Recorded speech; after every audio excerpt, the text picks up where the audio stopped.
परमात्मा पाप कर्म दंड को भी काट सकता है। अभी तक जिस भी संत व महापुरुष से मिले उन्होंने यही बताया कि पाप कर्म फल भोगने से ही समाप्त होगा। वो प्रभु कौन है जो पाप कर्म को काट देता है, वो काल के बंधन से छुड़वा देता है, उसका क्या नाम है, पूजा की विधि क्या है? कृपया अवश्य सुनिए जगत गुरु तत्वदर्शी संत रामपाल जी महाराज के अमृत वचन। और हम अपने सदग्रंथों में ये भी पढ़ते आए हैं कि जो सत साधना करते हैं, मर्यादा में रहकर सत भक्ति करते हैं, वे ऐसे स्थान पर चले जाते हैं जहां से लौटकर फिर प्राणी कभी संसार में नहीं आता। प्रमाण के लिए श्रीमद् भगवत गीता अध्याय नंबर 15 के श्लोक नंबर 1 से लेके 4 में प्रमाण किया है कि तत्वदर्शी संत की प्राप्ति के उपरांत और तत्वदर्शी संत कैसा होगा वो भी इसमें प्रमाणित किया है। जो उल्टे लटके हुए संसार रूपी वृक्ष के सभी विभाग जानता है, विस्तार से जानता है, वो तत्वदर्शी संत है। तत्वदर्शी संत चौथे अध्याय के 34वें श्लोक में कहा है कि अर्जुन तू तत्वदर्शी संत से उस तत्व ज्ञान को प्राप्त कर। तो यहाँ 15वें अध्याय के 4थे श्लोक में कहा है कि तत्व ज्ञान की प्राप्ति के उपरांत उस तत्व ज्ञान से इस अज्ञान को काटकर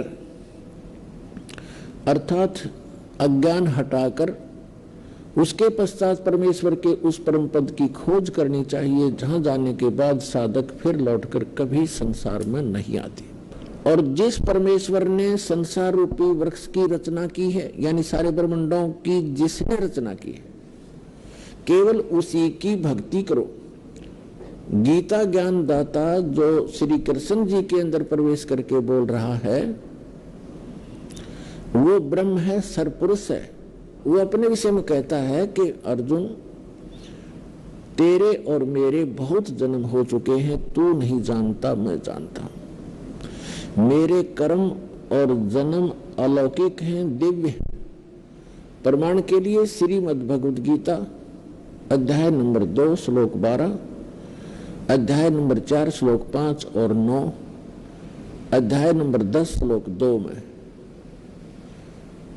ये गीता ज्ञानदाता स्वयं कहता है कि मेरी भी जन्म मृत्यु होती है और मेरे उपासक की भी जन्म मृत्यु होती है और आपकी भी होती है। अभी तक जो हमारे धर्म गुरु श्री कृष्ण जी की पूजा का हम विधान बताते थे, यदि हम ये मानकर चलें कि श्रीमद् भगवद गीता का ज्ञान श्री कृष्ण जी बोल रहे हैं, वैसे तो सच्चाई आपको बताई दी दास ने। श्री कृष्ण जी के अंदर ये सरपुरुष यानी काल ज्योत स्वरूपी निरंजन, जिसे योगी लोग ब्रह्म कहते हैं, ऋषि लोग जिसे ब्रह्म कहा करते हैं, वो बोल रहा है। और वो 21 ब्रह्मांड का स्वामी है। और श्री कृष्ण जी विष्णु जी के अवतार हैं। श्री विष्णु समझो से श्री कृष्ण समझो। ये केवल एक ब्रह्मांड में 3 लोकों पर, पृथ्वी लोक, स्वर्गलोक और पाताल लोक, इन 3 लोकों पर केवल एक विभाग के प्रभु हैं, स्वामी हैं।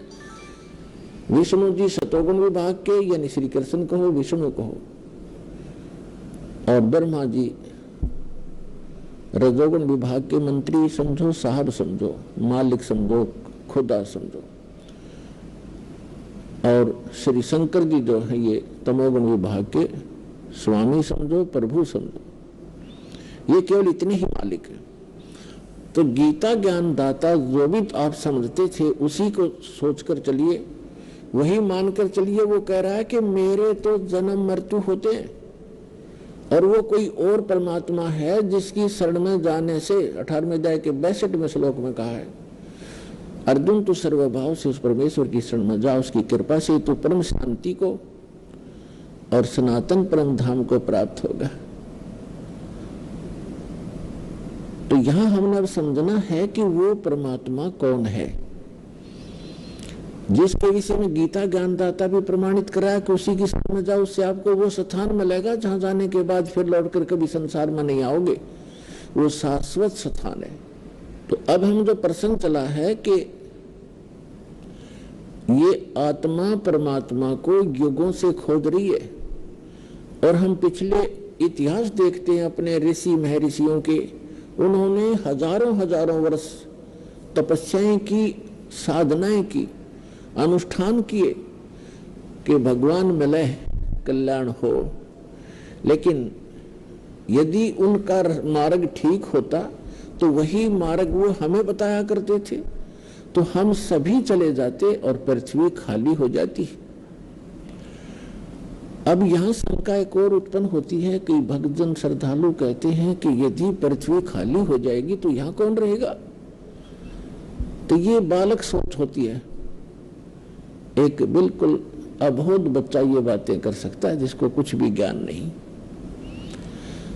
अब ये कोई सुख का स्थान थोड़ा ही है, हर चीज का अभाव यहाँ पर, और सारा जीवन हम अपने इस पेट पोषण पर ही लगा देते हैं और बीच में ही मृत्यु हो जाती है। इतना गंदा स्थान यहाँ रहने की इच्छा हमारी क्यों बन रही है? क्योंकि हमें उस अन्य सुख में लोक का ज्ञान नहीं, और वहां जाने का कोई समाधान नहीं। अब जैसे चंद्रमा खाली पड़ा है, ऊपर के ग्रह ये सभी खाली पड़े हैं, तो एक पत्थर ये भी पड़ा रहेगा। हमने कौन सा ठेका ले रखा है यहीं पर गर्मी और सर्दी और भूख प्यास, कैंसर से पीड़ित होकर मरने और जीने की? यह तो हमारी मजबूरी है। जब हम ऐसे स्थान पर चले जाएंगे जहां हमें शरीर इतना अच्छा मिलेगा, जिसमें कोई रोग नहीं, निरामे मिलेगा। निरामे, आमे माने रोग होता है, निरामे माने निरोग शरीर मिलेगा। और ऐसा ही वहां दुनिया होगी आपकी, ऐसे आपका परिवार होगा जो कभी मृत्यु को प्राप्त नहीं होगा। और वहां एक ऐसा शिष्टाचार होगा, यहाँ तो कद बहु सास में गड़न लाग रही है या सास बहु से के सर हो रही है, रोज कोई ना कोई पंगा जी ने बना रहता है। जीव के हम ढीठ होकर जी रहे हैं, कोई विकल्प दिखाई नहीं दे रहा। तो हम ऐसे स्थान पर चले जाएंगे जहां कोई दुख नहीं, कोई वृद्ध अवस्था नहीं। अब कौन वृद्ध होना चाहता है, कौन रोगी होना चाहता है, और सभी हो रहे हैं। कौन मरना चाहता है, और सभी मर रहे हैं। तो ऐसे गंदे लोक में और फिर कोई ये कहे कि ये खाली हो जाएगा, ये तो जितना शीघ्र खाली हो उतना अच्छा। ये रहने का स्थान है, कहीं फ्लड आ रही है, मर गई दुनिया, कहीं पर भूकंप आ गया है, कहीं पर वैसे सूखाग्रस्त, कोई रोग से मर रहा है, कोई किसी तरह करा रहा है। तो ये तो एक बुच्चड़ खाना है ये पृथ्वी लोग, और ये स्वर्ग लोग यहाँ के, ये कोई स्थान ठीक नहीं है। तो परमात्मा की खोज में हम युगों से लगे हुए हैं, और यदि उन ऋषि महर्षियों का मार्ग सही होता तो हम चले जाते वहां पर, हम इस संसार में नहीं रहते। इसका कारण यही रहा कि हमारे सदग्रंथों का भी ज्ञान हमारे धर्मगुरुओं को नहीं था। वर्तमान के अंदर तो बिल्कुल ही बिजली गिर गई है, और विशेषकर इस हिंदू धर्म में तो कमाल कर दिया। जितना भक्ति का इस अध्यात्म मार्ग में जो घोटाला देखा है इस हिंदू धर्म के अंदर, और अन्य धर्मों में नहीं देखने को मिलता। अन्य धर्मों के धर्मी जैसे कोई कुरान शरीफ का मानने वाला है, कम से कम कुरान शरीफ को आधार तो मान रहा है, और उसके अनुसार जैसा वो उनकी परंपरा, वो एक ही तरह की भक्ति करे। इसी प्रकार ईसाई धर्म में देख ले, मुसलमान सिख धर्म में देख लो, और हिंदू धर्म में देख ले, जितने गुरु उतनी ही पूजा, जितने जो ज्ञान है उतने ही देवता। कोई कुछ पूछ रहा है, कोई कुछ पूछ रहा है, कोई कुछ बता रहा है, कोई कुछ बता रहा है, कोई आधार नहीं। जबकि हमारे सदग्रंथ हैं, उनको तो देखे हम झांक के। तो हमारे धर्म गुरुओं को हमारे धर्म ग्रंथों का भी ज्ञान नहीं था। इस कारण से हमारे उन अनमोल रत्न, जो अनमोल खजाना हमारा हमारे घर में छुपा पड़ा था, ये हमारे धर्मगुरु उसको हमारे सामने रख नहीं सके, जिस कारण से हम गरीब से गरीब होते चले गए। हम आध्यात्मिक गरीब हो गए, निर्धन हो गए। कबीर साहब कहते हैं, कबीर सब जग निर्धना और धनवंता ना कोई, धनवंता सो जानिए जिस पर राम नाम धन होए। तो हमारे पास राम नाम धन नहीं रहा, जिस कारण से हम भिखारी बन गए। तो पुण्यात्मा, अब हमने फिर धन, राम नाम के धन को पुनः संग्रहित करना है शास्त्र अनुकूल साधना करके। अब आज का जो समागम प्रारंभ हुआ है, इसका उपलक्ष्य है कि ज्येष्ठ सुदी पूर्णमासी को वो परम अक्षर ब्रह्म जो हमारे पिता हैं, जो हमारे हमदर्द हैं, जो हमारे दुख में दुखी होते हैं, जो हमें सुखी करने के लिए, और सतलोक जो स्थान हम छोड़कर आए हैं जहां हम सुखी रहा करते थे, उसकी खबर बताने के लिए, खबर देने के लिए, उसकी जानकारी देने के लिए वो परमात्मा स्वयं ही आते हैं। और ये हमारे सदग्रंथ भी प्रमाणित कर रहे हैं। ऋग्वेद मंडल नंबर 9 सूक्त नंबर 86 और मंत्र नंबर 26 और 27 में, ऋग्वेद मंडल नंबर 9 सूक्त 82 मंत्र 1, 2, 3 में, ऋग्वेद मंडल नंबर 9 सूक्त 20 मंत्र 1 में, ऋग्वेद मंडल नंबर 9 सूक्त 94 के 94 के मंत्र नंबर 1 में, ऋग्वेद मंडल नंबर 9 सूक्त 95 के मंत्र नंबर 2 में, ऋग्वेद मंडल नंबर 9 सूक्त 96 96 के मंत्र 16 से लेकर 20 में, ऋग्वेद मंडल नंबर 9 सूक्त 54 मंत्र 3 में, ऋग्वेद मंडल नंबर 9 सूक्त 1 मंत्र 8 और 9 में, और भी अनेक स्थानों पर चारों वेदों के अंदर ये प्रमाण दिया है कि वो परमात्मा जो सर्वशक्तिमान है, सभी सर्वोत्पादक प्रभु, सबकी उत्पत्ति करने वाला, वो परमात्मा ऊपर रहता है ध्रुवलोक के तीसरे पृष्ठ पे। ध्रुवलोक माने तेजो में लोक, जो सौ प्रकाशित पृथ्वी सतलोक है। उस पृथ्वी पर वो परमात्मा एक गुम्बज के अंदर राजा के समान, सिर पर मुकुट है, ऊपर श्वेत छत्र है दाता के, और सिंहासन यानी तख्त पर विराजमान है। तो जिन महापुरुषों ने परमात्मा को वहां देखा, उन्होंने भी बताया है परमात्मा का साक्षात्कार जिनको हुआ है, क्योंकि वो परमात्मा स्वयं ही उनको लेकर के सतलोक गए थे, अपना निज स्थान दिखाकर उनको वापस छोड़ा था। उनमें से एक हैं आदरणीय गरीबदास साहिब जी, गांव छुडानी, जिला झज्जर, हरियाणा वाले। उन्होंने कहा कि श्वेत छत्र और सिर मुकुट विराजे, देखत ना उस चेहरे नु, गरीबदास ये वक्त जात है, रोगे इस पैरे नु। यानी वो परमात्मा के सिर पर सफेद छत्र है एक ऊपर, जैसे ये छत्र आप छतरी देखते हो छोटी सी, ये आर्टिफिशियल है, वहां परमात्मा की ओरिजिनल है। और सिर पर मुकुट है उस परम पिता के, जैसे राजा लोग पहनते हैं। यही ऋग्वेद मंडल नंबर 9 सूक्त 82 मंत्र 1 में है कि वो सर्व उत्पादक प्रभु, सब पापों का नाश करने वाला, राजा के समान दर्शनीय है, देखने में राजा के समान तख्त पर विराजमान है, सिंहासन पर बैठा है, और वहां से गति करके आता है, अच्छी आत्माओं को मिलता है जो दृढ़ भक्त होते हैं। तो इन सभी वेद मंत्रों का निष्कर्ष है कि वो परमात्मा ऊपर बैठा है, नर आकार है, मनुष्य दृश्य है। जिन महापुरुषों ने परमात्मा को देखा, उन्होंने कहा हमरे ही हुनियार है हमारा सृजनहार, हमारा सृजनहार, हमारा भगवान, हमारा उत्पत्ति करता हमारे ही शकल का है, हमारे जैसी शकल का है, हुनियार हमारे जैसे रूप का है। लेकिन उस परमात्मा की सामर्थ्य और उसके शरीर की मटेरियल ऑफ बॉडी हमसे ज्यादा शक्तिशाली और अविनाशी है, ताकतवर है, तेजों में है। तो सतलोक में जाने के बाद प्रत्येक प्राणी, प्रत्येक जीव हंस कहलाता है, हंस। और वहां जाने के बाद प्रत्येक का जो शरीर बनता है, वो जैसे हमें यहाँ शरीर मिला ये कच्चा है, ये किसी कारण से भी विनाश को प्राप्त हो जाता है। वहां जो शरीर मिलेगा वो कभी विनाश को नहीं प्राप्त होगा। उसमें नाड़ी तंत्र नहीं है, उसके अंदर ब्लड प्रेशर, शुगर, कैंसर आदि कोई रोग नहीं होता। वहां वृद्ध अवस्था नहीं है, और वहां सदा युवा रहते हैं। जब बच्चे होते हैं, ऐसे आपका परिवार होगा, और बच्चे होंगे, और एक स्थिति ऐसी आती है कि वो युवा होने के बाद फिर युवा ही रहेंगे, वो सदा वृद्ध नहीं होते।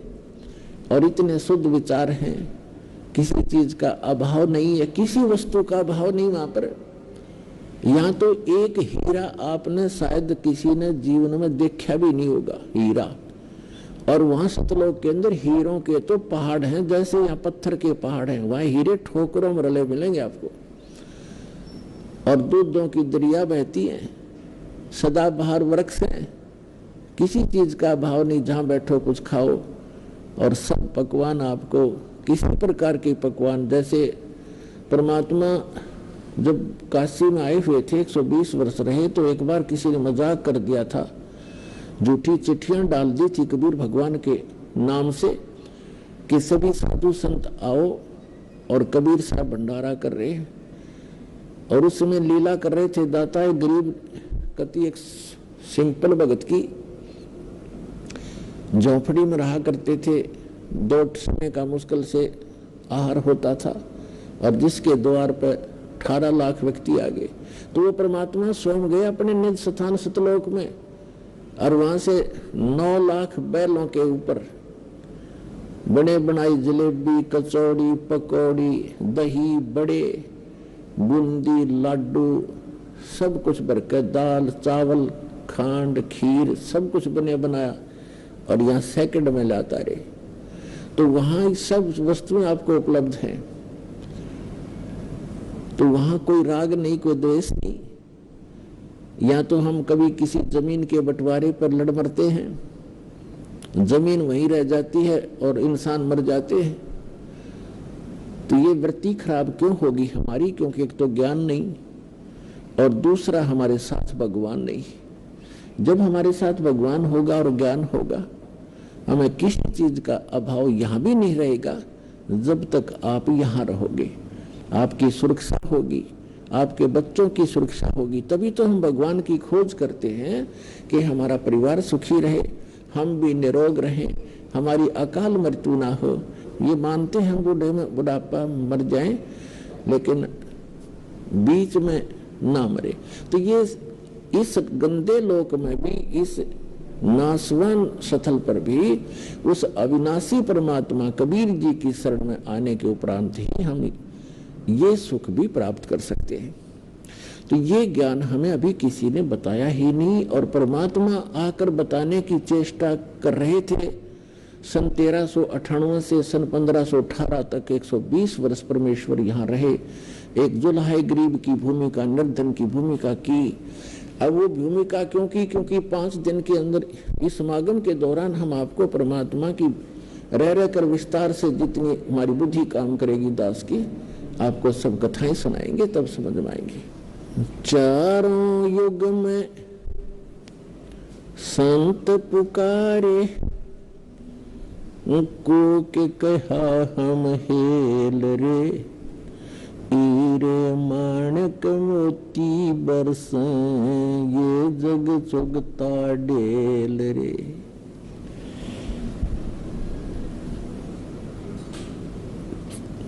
ये समागम उस शुभ दिन के उपलक्ष्य में मनाया जा रहा है कि वो परमात्मा हमारे पिता हम बालकों की गलती को अक्षमा करके जो हमने सतलोक में करी थी, क्योंकि सृष्टि रचना के माध्यम से आपको ये जानकारी होती है कि आप जी कैसे यहाँ फंसे थे इस गंदे लोक में, क्यों इतना कष्ट उठा रहे हैं। ये सजा है आपको, ये दंड है आपको यहाँ मिला हुआ है। और इस जेल के अंदर जो थोड़ी बहुत सुविधा प्राप्त कर लेते हैं, हम उसी को सुख मान रहे हैं। जेल में सुख सपने में भी नहीं होता। तो इस 21 ब्रह्मांड जो या जेल है काल की, इसमें सुख स्वप्न में भी नहीं हो सकता किसी प्राणी को, चाहे वो पूरी पृथ्वी का राजा हो, चाहे वो स्वर्ग का राजा हो। तो ये जो स्थान है, यहाँ हम क्यों आए, ये सृष्टि रचना में आपको बताएंगे, ये समागम के दौरान भी आपको बताएंगे। तो उस गलती को क्षमा करके परमात्मा हमें बालक जान के अब यहाँ आते हैं, हमें अपना निज स्थान बताने, अपने पाने की यानी सतलोक जाने की विधि बताने के लिए वो स्वयं ही आते हैं। तो वो परमात्मा, जैसे उस परमात्मा के विषय में आप जी ने अभी प्रमाण सुना कि चारों वेदों में उसमें स्पष्ट है कि वो परमात्मा ऊपर रहता है, वहां राजा के समान ओवरऑल कंट्रोलर के रूप में सिंहासन पर विराजमान है। और उस परमात्मा की शक्ति, पावर ऑफ गॉड, उस परमात्मा की शक्ति सर्वव्यापक है। वो परमात्मा एक देशीय है, एक स्थान पर रहता है। जैसे सूर्य एक देशीय है और उसकी जो शक्ति है वो निराकार रूप में प्रत्येक को प्रभावित कर रही है। उष्णता उसकी शक्ति है, आप छाया में बैठे होते हो तो भी उसकी उष्णता आपको महसूस हो रही होती है।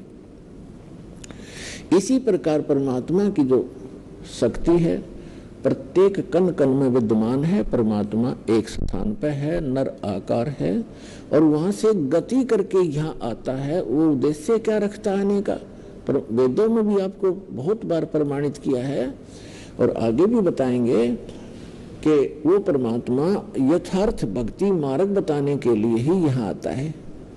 हमें यदि किसी वस्तु की आवश्यकता है तो मोक्ष मार्ग है वो।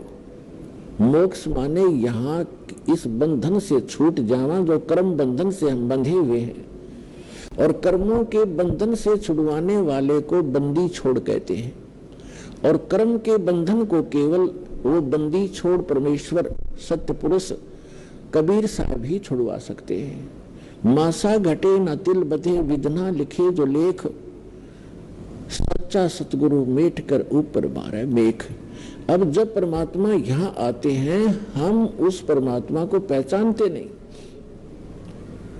क्यों नहीं पहचानते? क्योंकि हमने डेफिनेशन ऑफ गॉड व रॉन्ग सुन रखी होती है। परमात्मा की जो परिभाषा है वो हमने गलत सुन रखी होती है, जिस कारण से हम परमात्मा का कुछ और ही दृष्टिकोण से विवेचन करते रहते हैं और वही धारणा हमारे हृदय में समाई रहती है।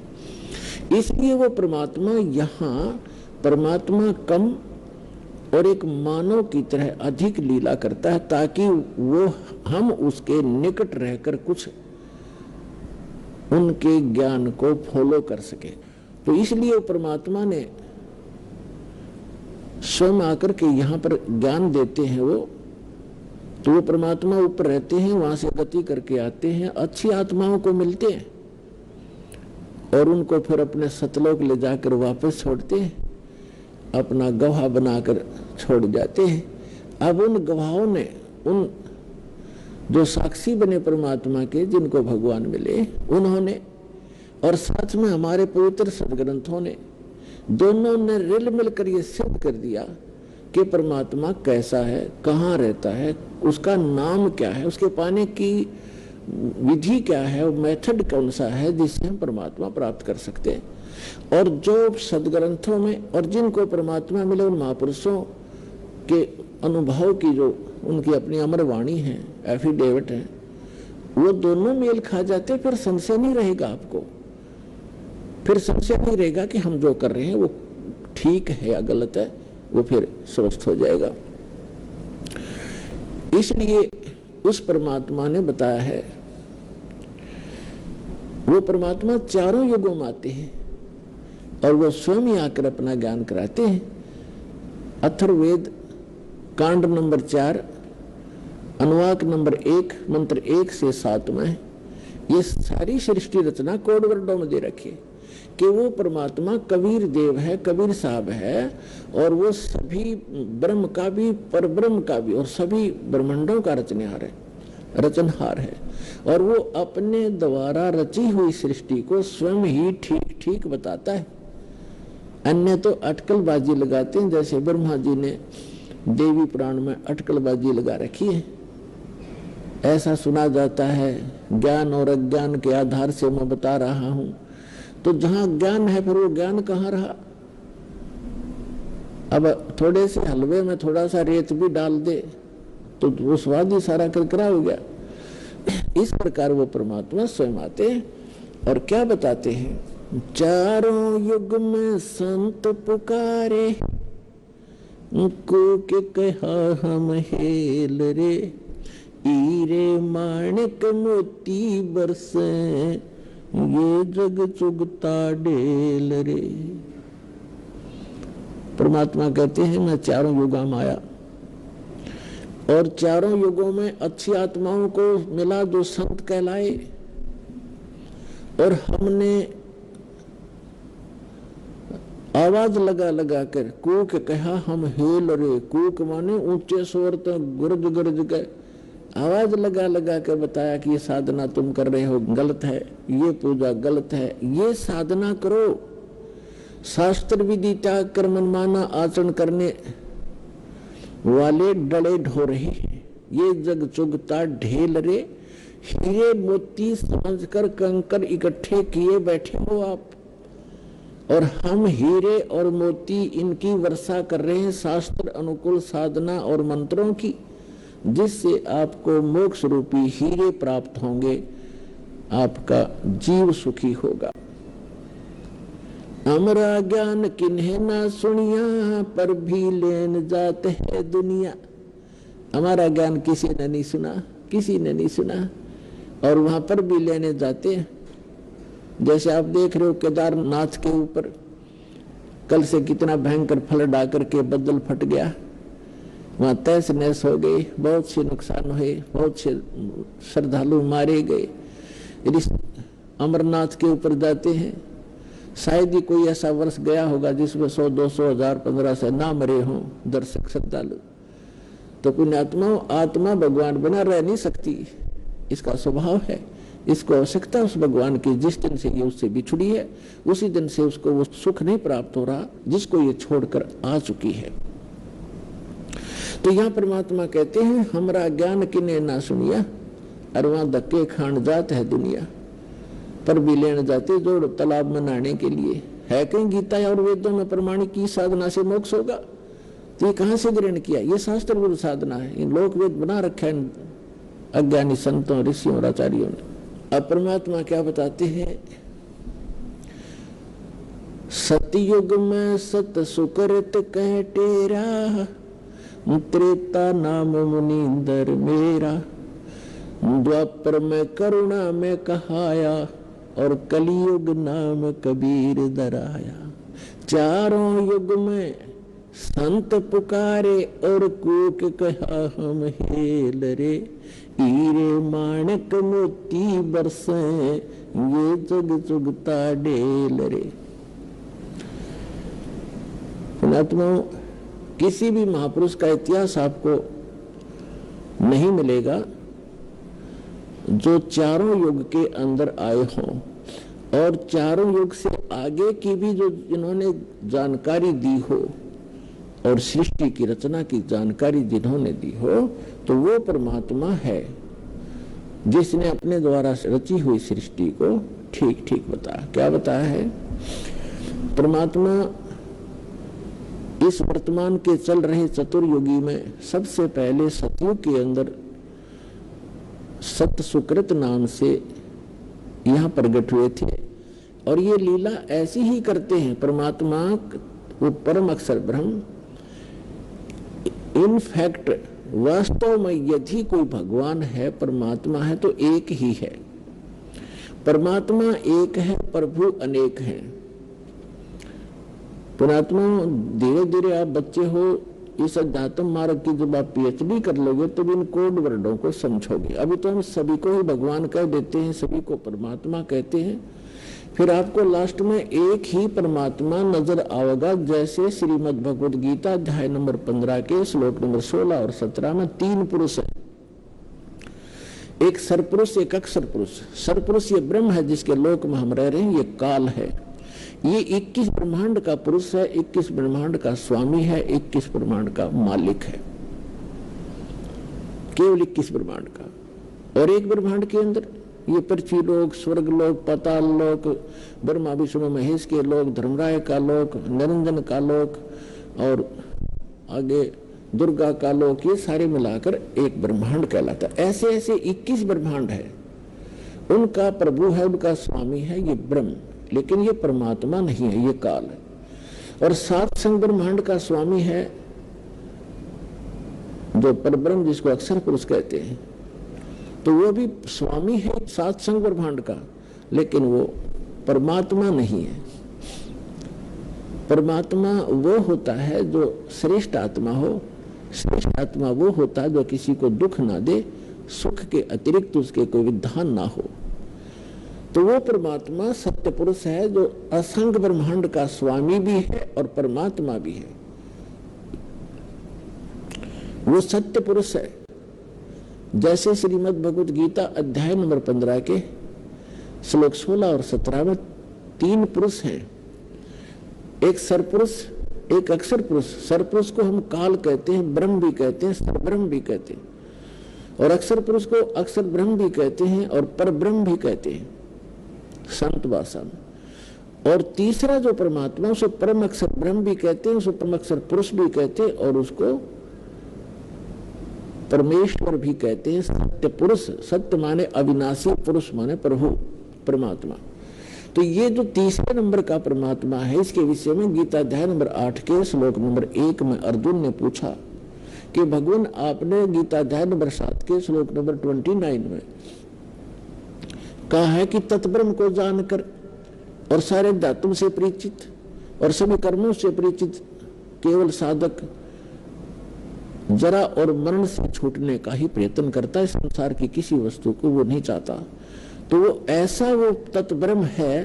तो 8वें अध्याय के प्रथम मंत्र में गीता जी में पूछा है, किम तत्ब्रह्म, वो तत्ब्रह्म क्या है, वो कौन है वो तत्ब्रह्म। तो गीता अध्याय नंबर 8 के श्लोक नंबर 3 में गीता ज्ञानदाता कहता है, वो परम अक्षर ब्रह्म है, वो सर्वशक्तिमान परमात्मा, परम अक्षर ब्रह्म, सबसे श्रेष्ठ। परम माने श्रेष्ठ, अक्षर माने अविनाशी और ब्रह्म माने परमात्मा। अब जैसे अक्षर पुरुष को भी अक्षर पुरुष कहा है, परब्रह्म को भी अक्षर माने अविनाशी, लेकिन यहाँ परम अक्षर पुरुष कहा है कि उस वास्तव में अविनाशी परमात्मा वो है श्रेष्ठ, सबसे श्रेष्ठ।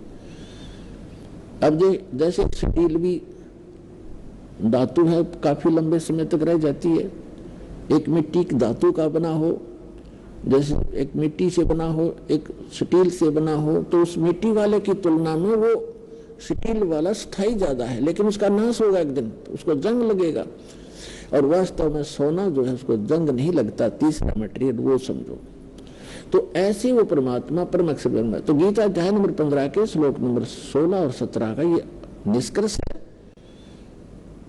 कि इस पृथ्वी वाले लोक में, नाशवान लोकों में 2 प्रभु प्रसिद्ध है, एक सरपुरुष एक अक्षर पुरुष।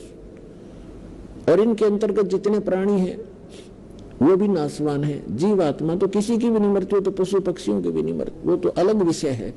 फिर 15वें अध्याय के 17वें श्लोक में कहा है, 15वें अध्याय के 17वें श्लोक में कहा कि उत्तम पुरुष तु अन्य।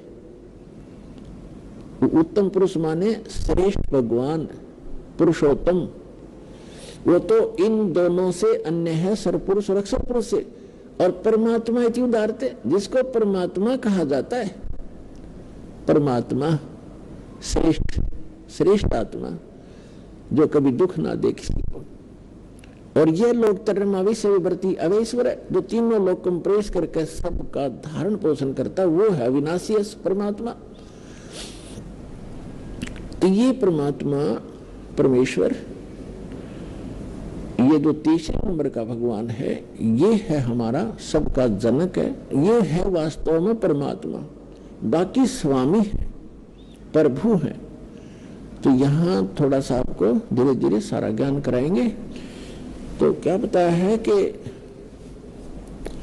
चारों युग में ये परमात्मा आते हैं और ये लीला करते हैं। जैसे गीता, जैसे ये जो ऋग्वेद मंडल नंबर 9 और सूक्त नंबर 1 मंत्र 8 में कहा है कि वो परमात्मा सब पापों का नाश करने वाला परमात्मा हमारा 3 प्रकार के 3 सतीथि से हम सब का धारण पोषण करता है। वो 3 स्थिति कैसी है? एक स्थिति में परमात्मा सतलोक में रहता है, तेजो में शरीर है उस परमेश्वर का, मनुष्य दृश्य है, वो सिंहासन पर विराजमान है, एक बहुत बड़ा गुंबद है, स्तूप है बहुत बड़ा, और वो बहुत सुंदर सफेद कलर का है, तेजो में है, उसके अंदर से भी नूर निकल रहा है। उसके बीच में सिंहासन पर परमात्मा विराजमान है, एक राजा के समान बैठे हैं, उनके सिर पे मुकुट है और ऊपर छत्र है, और उनके ऊपर चंवर अपने आप भी होता है जब इच्छा होती है, और बाकी वो रखा भी रहता है। वो है परमात्मा की प्रथम स्थिति। फिर वो भगवान, वो ही परमात्मा अपना अन्य रूप धारण करके अपने शरीर को सरल करके, क्योंकि वहां जो परमात्मा बैठे हैं परमेश्वर परम अक्षर ब्रह्म, उनके एक रोम में, एक रोमकूप कहो एक रोम कहो, रोम तो कहते हैं बाल को, रोमकूप जहां बाल उगता है, उस परमात्मा के एक रोम में, एक रोमकूप में समझो इतनी रोशनी है, करोड़ सूर्य मिला दे, करोड़ चंद्रमा, वो भी फीकी पड़े। तो वो परमात्मा का ऐसा नूरी शरीर है, मनुष्य सदृश है, सिर पर मुकुट है, और वहां जाकर हंस सभी उस परमात्मा पर चंवर करते हैं, अपने मालिक पर।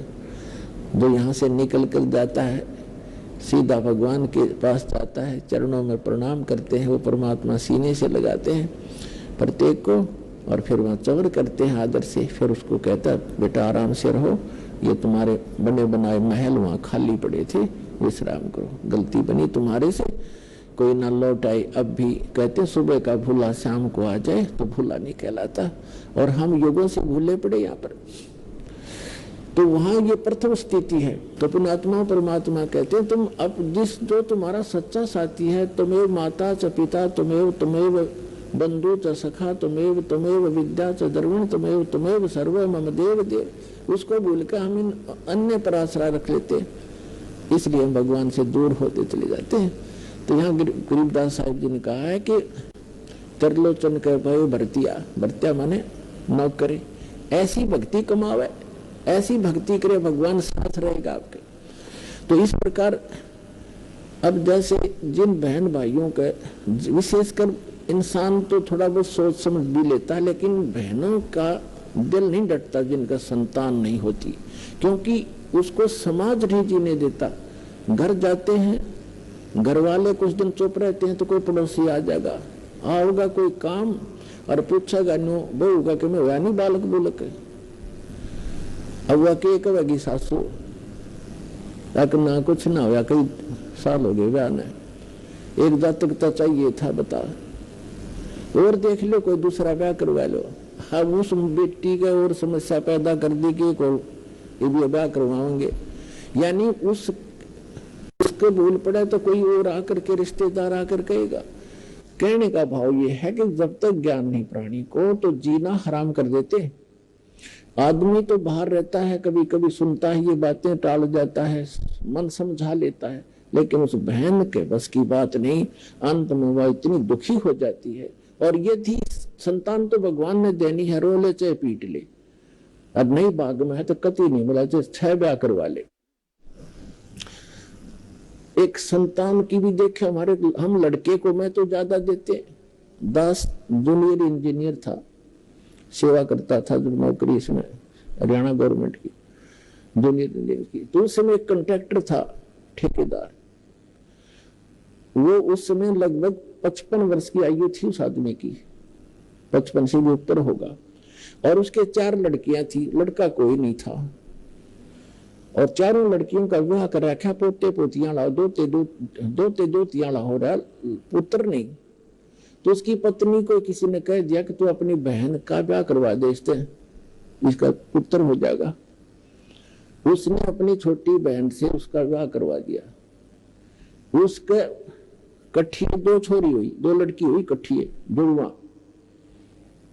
वो खुद बताओ था, बोला जी भाग बनाना मिला कदी, मैंने तो उसका जब ऑपरेशन करवा दिया, फैमिली प्लानिंग का पीछा छुटवा हो रहा है, तो भाग में है नहीं तो क्यों पंगे में पान दे भाई, ये मतलब दुखी करो। वो यहाँ पर जो काम करने का उसको भूल गए।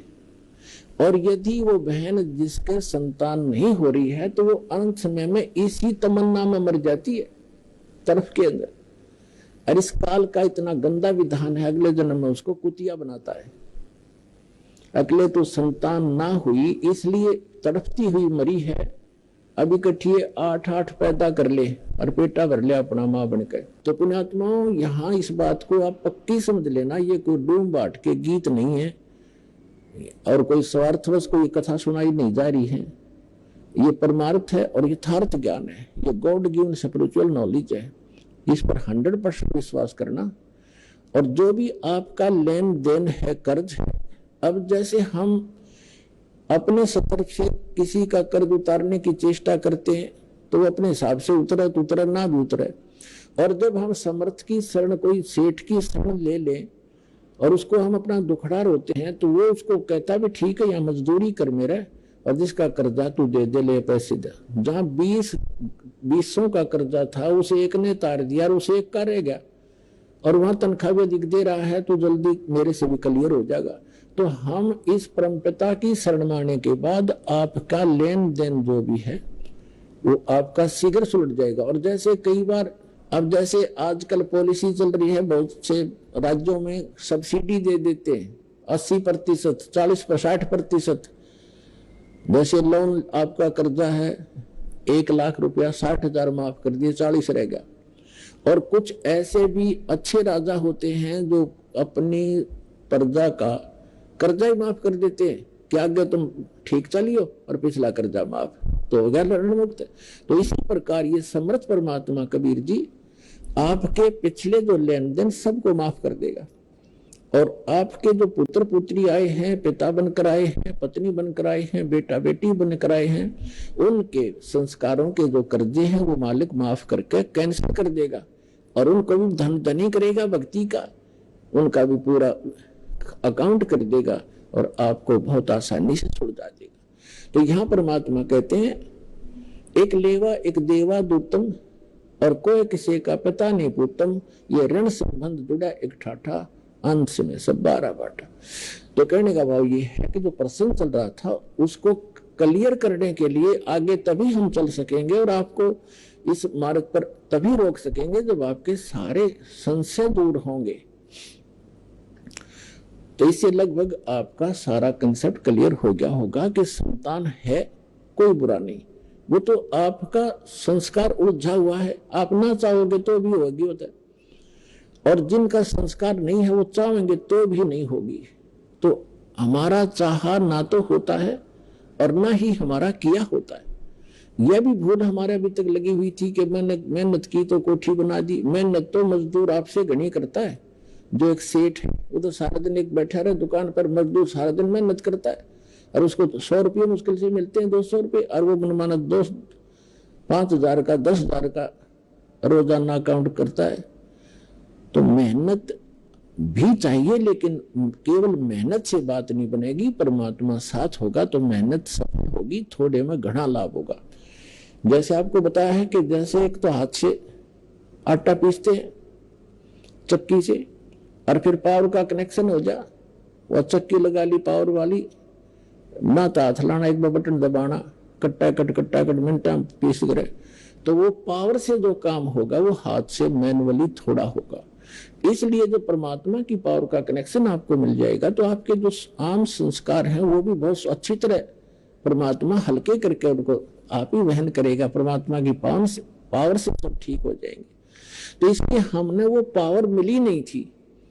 हम इन नकली जितने भी डुप्लीकेट पावर हाउस थे वो ऊपर से तक खूबसूरत ऐसा ही पूरा सारा कुछ सिस्टम दिखा था, लेकिन पीछे उनका कनेक्शन था नहीं। इसलिए जो उनसे पावर, उन नकली डुप्लीकेट पावर हाउसों से जिन्होंने लाइट ले रखी थी, कनेक्शन ले रखे थे, उनके घर पर पावर काम करा नहीं थी। तो ये जितने भी नकली पंथ हैं, संत हैं, ये सभी डुप्लीकेट हैं, इनके पास पीछे कनेक्शन नहीं है। उदाहरण के तौर पर जैसे ये राधा स्वामी पंथ आगरा से चला है, उसी से व्यास में, उसी से धन धन सतगुरु सच्चा सौदा सिरसा में, उसी से जय गुरुदेव पंथ, उसी से दनौद के अंदर एक भिवानी वाला ताराचंद पंथ, उसी से ये ठाकुर जी महाराज, ये सारे उसी से चले हैं। और शिवदयाल जी का कोई गुरु नहीं था, यानी शिवदयाल जी वो मान रहे थे पावर हाउस, और उस पावर हाउस का आगे कनेक्शन चाहिए थर्मल प्लांट से। तो थर्मल प्लांट से कनेक्शन नहीं है तो पावर हाउस में कितनी सजावट से बना रखे और कितने बढ़िया इंस्ट्रूमेंट रखे हो, वो यूजलेस है। तो उसका थर्मल प्लांट से कनेक्शन नहीं था, यानी आगे उसका कोई गुरु नहीं था, जिस कारण से जितने भी वो अनुयायी हैं उस राधा स्वामी पंथ, धन धन सदगुरु पंथ, सच्चा सौदा सिरसा और जगमाल वाली, और जहां पर भी छोटे मोटे इनकी बहुत सी ब्रांचें बनी हुई हैं, उन सभी को समझ लेना चाहिए कि जब पीछे से पावर हाउस का ही कनेक्शन नहीं है थर्मल प्लांट से, तो आगे लाइट आ नहीं सकती, सपना भी मत लेना। और परमात्मा स्वयं आए कबीर साहब, ये स्वयं थर्मल प्लांट होते हुए भी पावर हाउस का रोल किया, और एक गुरु परंपरा बना के उन्होंने आगे चले, ताकि आने वाले समय में ये काल के दूत ये भ्रमित ना कर दें कि कबीर साहब ने कौन सा गुरु बनाया था, क्योंकि कबीर साहब को हम भगवान नहीं मान पाए थे। अब भगवान तो है ही है, लेकिन वो मर्यादा, सबसे मर्यादा पुरुषोत्तम है, ये सबसे श्रेष्ठ भगवान है जो सबसे ज्यादा मर्यादा रखने वाले हैं, और मर्यादा से सब काम हो यहाँ पर होते हैं, कार्य होते हैं। तो कहने का भाव ये है दास का कि जिस समय आपको इस कबीर परमात्मा का ये कनेक्शन मिल जाएगा, आपको यहां से उपदेश दीक्षा मिल जाएगी, उसके बाद पुण्यात्मा आप देखना, आप सोच भी नहीं सकोगे कि सचमुच हम सुना करते भगवान ऐसा करता है, ऐसा करता है। आप डेली देखा करोगे, अगर आप किसी को बताओगे आपका यकीन नहीं होगा उसको, अगर झूठ बोला सारी, और आप सारी सच्ची कह भी नहीं पाओगे बताने वाले को, कहीं नो सोचा मूर्ख, आपको इतना सुख देगा ये कबीर भगवान, ये सब करवा। अब आपको इस परमात्मा का लाभ जो शीघ्र से नहीं मिल पा रहा, कुछ एक तो ऐसे होते हैं नाम लेकर जाते हैं, दूसरे या तीसरी बार आकर बताते हैं जी मुझे ऐसा लाभ हो गया, ऐसा सुख हो गया, और दूसरे भक्त अभी लग रहे हैं वो उनको राहत नहीं मिल पा रही। इसके दो कारण होते हैं। एक तो कारण ये होता है, परमात्मा कहते हैं धीरे धीरे रे मना, धीरे सब कुछ होवे, माली सींचे सो घड़ा, ऋतु आए फल होवे। धीरे धीरे रे मना, और धीरे सब कुछ हो, माली सींचे सो घड़ा, और समय आने पर फल। जैसे एक आम का पेड़ लगाया किसी माली, जैसे पौधे लगाते थे बाग में, उसी से आपको समझाना चाहते हैं परमेश्वर कबीर जी कि हे मन, अब धीरे धीरे सारे काम होंगे। जैसे एक माली पौधा लगाता है, छोटा सा पौधा होता आम का, उसमें सैकड़ों घड़े पानी के डालता है, यानी 10 वर्ष 5 वर्ष, आजकल थोड़ी जल्दी हो जाती है, 4-5 वर्ष लगा लो, तो पहले 10 वर्ष, लगभग 10-12 वर्ष के बाद आम का फल, पेड़ बड़ा होता था और फिर फल से लदपद हो जाता था, इतना फल लगता था, आप भी खा लेते थे, अचार भी डाल लेते थे, पड़ोसी भी, साथ वाले भी, मोहल्ले वाले भी तोड़ ले जाते थे, रिश्तेदारों को भी रखा करते गठड़ी बांध के, तो भी समाप्त नहीं होते। तो परमात्मा कहते इस भक्ति रूपी आम के पौधे को अब बोया है आपने, बीज बोया है, नाम लिया, इसको समय दो थोड़ा सा, इसको होने दे प्रफुल्लित, बड़ा होने दो, और फिर देखना इतना सुख दे देगा ये भगवान का आपका मार्ग कि आपको कहीं बिना मांगे देगा, आप सोच भी नहीं सकोगे, इतना सुख दे देगा। आइए अब हम उन श्रद्धालुओं के अनुभव जानते हैं जो जगत गुरु तत्वदर्शी संत रामपाल जी महाराज जी से दीक्षा प्राप्त कर चुके हैं तथा उनके द्वारा बताए गए भक्ति मार्ग पर चल रहे हैं। सर नमस्कार। सत साहिब जी। सर क्या नाम है आपका? अखिलेश कुमार प्रजापति। अखिलेश जी कहाँ से आए आप? हम रहने वाले उत्तर प्रदेश, काशी के पास, डिस्ट्रिक्ट गाजीपुर, और क्षेत्र मोहम्मदाबाद, ग्राम कोरपुरवा का रहने वाले मैं निवासी हूँ। लुधियाना में प्राइवेट जॉब नौकरी करता हूँ। साहनेवाल पावा पिंड से मैं आया हूँ। सर, संत रामपाल जी महाराज जी से नाम दीक्षा लेने से पहले आप क्या भक्ति साधना करते थे? संत रामपाल जी के नाम दीक्षा लेने से पहले डेरा सच्चा सौदा में था। उससे पहले मैं निरंकारी में था। हमारे पिता माँ जब हैं घर में रहते हैं तो मेरे को संतुष्टि उनकी भक्ति से नहीं हुई, इस करके वो कहते हैं कि सब कुछ खाओ, परमात्मा दया कर देंगे, सब हो जाएगा। फिर इसके बाद मेरे को संतुष्टि नहीं हुई। कोई मांस खाता है, कोई दारू शराब सब पीता है, भक्ति भी करते हैं ये लोग, कुछ मतलब इनका कोई है नशा पताई सब करते हैं। फिर राम रहीम का जब मैं ज्ञान सुना तो थोड़ा सा मेरे को हुआ कि कुछ इसमें है, तो मैं यहाँ गया। सर, जब आप डेरा सच्चा सौदा से जुड़े हुए थे संत निरंकारी मिशन से, तो फिर आप संत रामपाल जी महाराज जी के शरण में क्यों गए? और सर, आप डेरा सच्चा सौदा से कितने साल तक जुड़े रहे और संत निरंकारी मिशन से आप कितने साल से जुड़े रहे?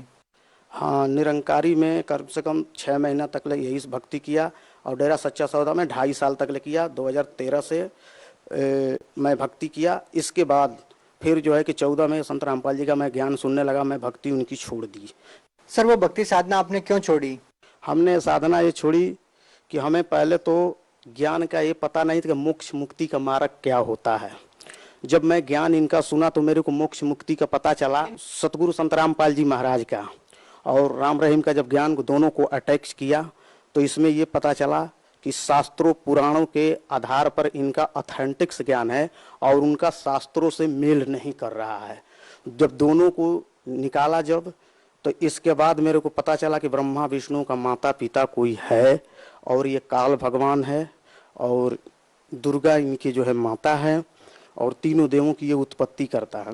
फिर इसके बाद मेरा मन जो है वहाँ से अब खिन्न हो गया राम रहीम से, तो फिर इसके बाद मैं छोड़ दिया। 2.5 साल तक लगातार मैं इनका सत्संग सुनता रहा सतगुरु रामपाल जी महाराज का। सर, आपने बताया कि लगभग 2.5 साल तक आप संत रामपाल जी महाराज जी का सत्संग सुनते रहे और आप डेरा सच्चा सौदा से भी जुड़े रहे। तो सर, डेरा सच्चा सौदा में व संत रामपाल जी महाराज जी के ज्ञान में आपको क्या भिन्नता नजर आई? भिन्नता नजर ये आई कि ये सतगुरु रामपाल जी महाराज ये बताते हैं कि परमात्मा साकार है, उसका नाम कबीर है। वेदों में, शास्त्रों में, पुराणों में, बाइबल में, गीता में और ये कुरान शरीफ, कुरान मजीद में भी साबित कर दिए कि कहाँ कहाँ पर है ये परमात्मा और ये सत्य है। अन्य जितने धर्म गुरु के जो संत महंत हैं ये लोग सब जो है कि निराकार बताते हैं। सतगुरु रामपाल जी हमारे जो है शास्त्रों का अध्ययन जो है शास्त्रों के आधारित एकदम ज्ञान खरी जो है कि एक एक करके शास्त्र को खोल खोल करके दिखा रहे हैं कि ये है परमात्मा, ये है शास्त्र अनुकूल भक्ति। इसके अलावा ये जितने ऋषि महर्षि हैं ज्ञान को मिलाओ और ज्ञान को अपना समझे, क्योंकि गीता में भी वर्णन आता है कि वो पूर्ण परमात्मा कबीर है। सर, एक और बात हम आपसे जानना चाहेंगे, जो भी श्रद्धालु संत रामपाल जी महाराज जी से नाम दीक्षा लेता है उनको कोई ना कोई लाभ जरूर होते हैं, चाहे वो शारीरिक हो, आध्यात्मिक हो, भौतिक हो। तो सर, आपको क्या लाभ मिले संत रामपाल जी महाराज जी से नाम दीक्षा लेने के बाद? मेरे को लाभ संत रामपाल जी के शरण में जुटने के बाद ये हुआ कि पहला लाभ मेरे को हुआ कि मेरा घर परिवार में कलेश था वो थोड़ा शांत हो गया। दूसरा लाभ, मेरा लड़का जो था वो थोड़ा गलत लाइन पकड़ा, तो गलत खान पान जो करता था जो किसी के साथ में, उसके जो लड़कों के साथ में था, वो धीरे धीरे जो है कि शांत हो गया। यहाँ पर आने के बाद मैं उसको बुलाया, प्राइवेट नौकरी करता हूँ लुधियाना में। मालिक बंदी छोड़ सतगुरु रामपाल जी महाराज की दया से, वो पूर्ण परमात्मा कबीर साहिब जी की दया से वो जो है लड़का अब सही है, नौकरी कर रहा है और अभी इस टाइम सही है। सर, और क्या लाभ मिले? तो मैं मशीन ऑपरेटर हूँ। अचानक मैं एक दिन काम करते करते, जिसमें हैंडल मेरा जो है कि मशीन के चक्के में लगा हुआ खोल रहे थे, जिसमें अचानक जो है हाथ से जो है उसकी बटन जो है दब गई, जिससे वो चक्का जो है कि घूम गया। हैंडल का जो हिस्सा जो है दोनों हाथ से जो पकड़ के घुमाते हैं वो मेरे माथे पर आके बहुत तेज से लगा। लेकिन जिस हिसाब से वो चोट लगा उस हिसाब से मैं बैठ करके आधे घंटे के बाद जब वो जोब को टाइट कर लिया, सारा सेटिंग कर लिया मशीन को, और जब कट लगा दिया तब मैं इसको एहसास किया कि कहीं सिर तो नहीं फटा है। लेकिन उसके माथे पर फिर मेरे को सिर नहीं हुआ, दर्द भी थोड़ा कुछ दूर हुआ, लेकिन फिर इसके बाद शांत हो गया। फिर मालिक से अपना जो है सुमिरन करता रहा। फिर इसके बाद पहला तो वो बचा, तो हम बच गए। बचने के बाद फिर तीसरे दिन जब उस मशीन पर काम कर रहे थे, अचानक वो 80 किलो के पीस जो है, जो दाएं साइड में जो हमको, जो आप खड़े थे, खड़े होकर के उसमें पीस किए, गुटका खुला हुआ था, जिसमें कि जब खड़े हुए इस लिफ्टर पर जो हमारा अचानक हाथ जा करके वहाँ पर तुरंत जो है कि लग गया बटन पर, और चक्का घूम गई। चक्का घूमने के कारण सुमिरन उस टाइम भी हम कर रहे थे। सुमिरन करते समय जो मालिक की रजा ये हुई कि अचानक उतना खुला हुआ गुटका वो टाइट कैसे हो गई, पीस भगवान जाने। सतगुरु रामपाल जी की, परमात्मा की इतनी दया हुई कि उस खतरे से मैं बच गया।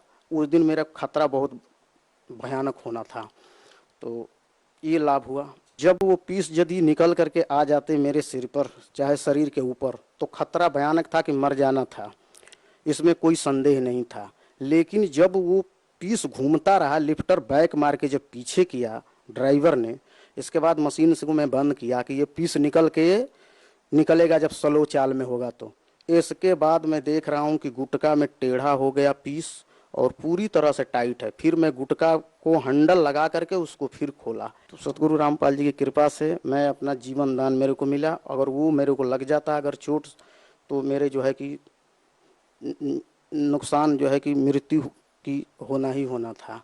इसके अलावा और लाभ जो हुआ, शारीरिक जो मेरे कष्ट थी, वो जो है कि अचानक एक दिन मैं ड्यूटी करते हुए मेरे को पेट में बहुत ज़ोर से दर्द हुआ। छुट्टी लेकर के मैं घर आया अपने रूम पर आने के बाद मेरे को दर्द नहीं जा रहा था। दवा लिया, 20 मिनट के बाद मेरे को दर्द नहीं हुआ। तो मेरे को अचानक याद पड़ा कि सतगुरु रामपाल जी महाराज का दिया हुआ जलामृत जो है हमको लेना चाहिए।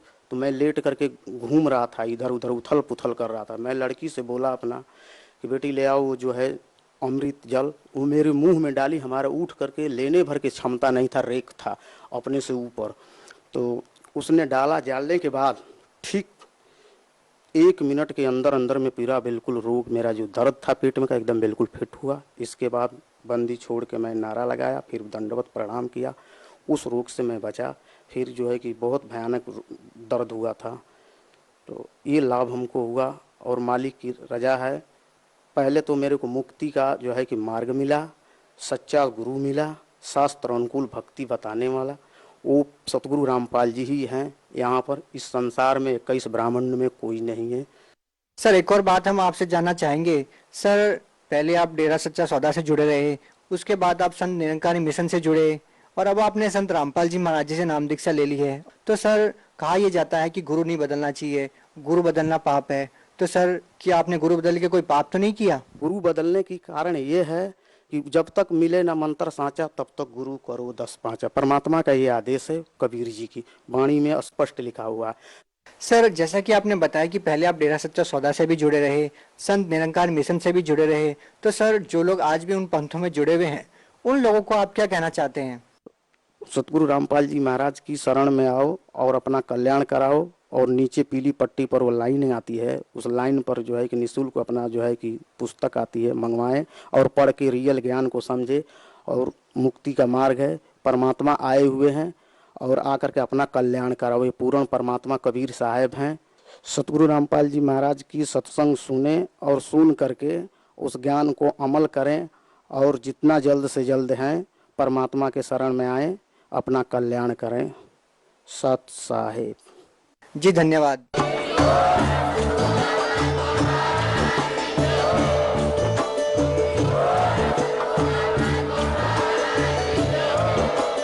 आप सुन रहे थे जगत गुरु तत्वदर्शी संत रामपाल जी महाराज जी के मंगल प्रवचन। अधिक जानकारी के लिए विजिट कीजिए हमारी वेबसाइट www.jagatgururampalji.org। संत रामपाल जी महाराज जी के शुभ आशीर्वाद से पूरे विश्व भर में 500 से भी ज्यादा नाम दीक्षा केंद्र हैं, जिन पर संत रामपाल जी महाराज जी द्वारा ऑनलाइन निःशुल्क नाम दीक्षा दी जा रही है। अपने नजदीकी नाम दीक्षा केंद्र का पता करने के लिए संपर्क करें 8222880541।